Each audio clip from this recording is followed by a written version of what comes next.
2 Korintus 10 ayat 3 sampai 5. Memang kami masih hidup di dunia, tetapi kami tidak berjuang secara duniawi.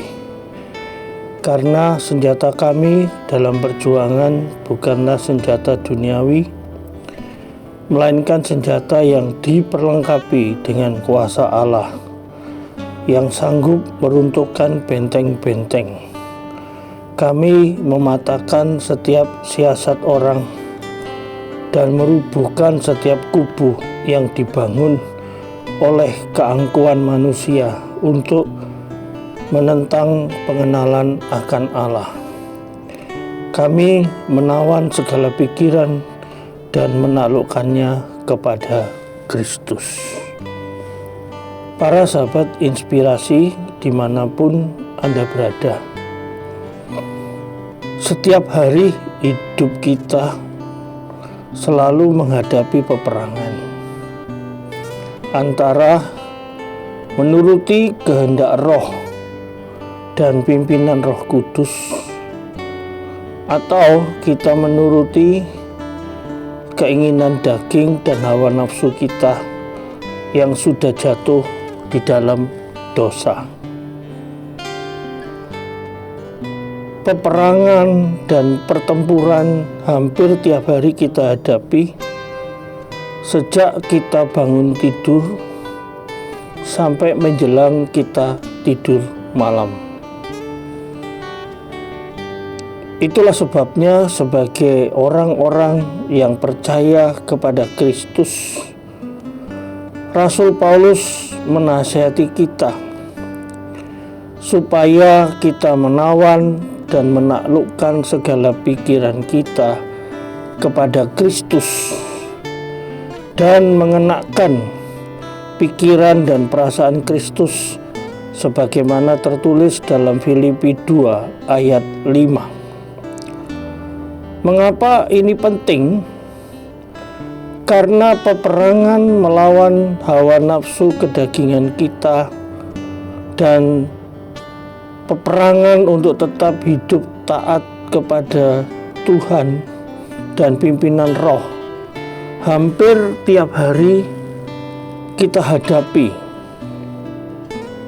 Satu contoh, Yusuf ketika dia menjadi budak di rumah Potifar, Yusuf tetap komitmen kepada mimpi yang diberikan Tuhan kepadanya, bahwa dia adalah seorang pemimpin yang besar yang akan membawa perubahan dan menyelamatkan bangsanya dari kesulitan dan masalah yang akan dihadapi di masa depan.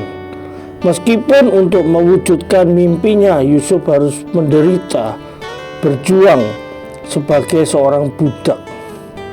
Ketika di rumah Potifar, Yusuf digodai oleh istrinya, dan Yusuf tidak jatuh dalam dosa karena dia memegang teguh kepada komitmennya terhadap Tuhan.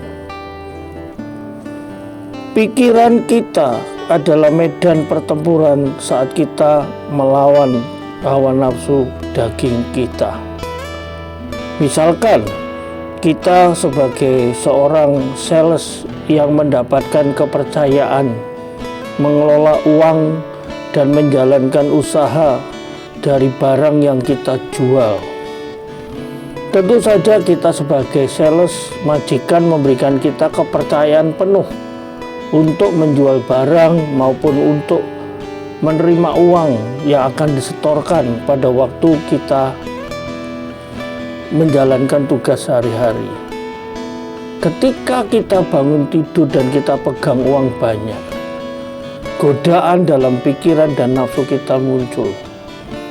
Apakah uang ini kita setorkan kepada perusahaan sepenuhnya atau kita pergunakan dulu? Terlebih-lebih kalau kita terlilit dengan hutang, kalau kita punya kebiasaan menjadi pejudi, tentu saja uang perusahaan pasti akan kita gunakan.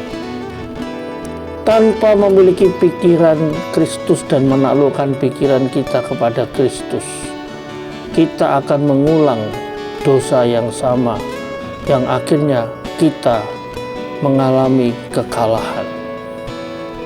Para sahabat inspirasi, keputusan kita hari ini adalah milikilah pikiran Kristus dan taklukkanlah pikiran kita kepada Kristus, supaya kita menang dalam peperangan menghadapi hawa nafsu daging dan dosa yang seringkali masih ada dalam hidup kita.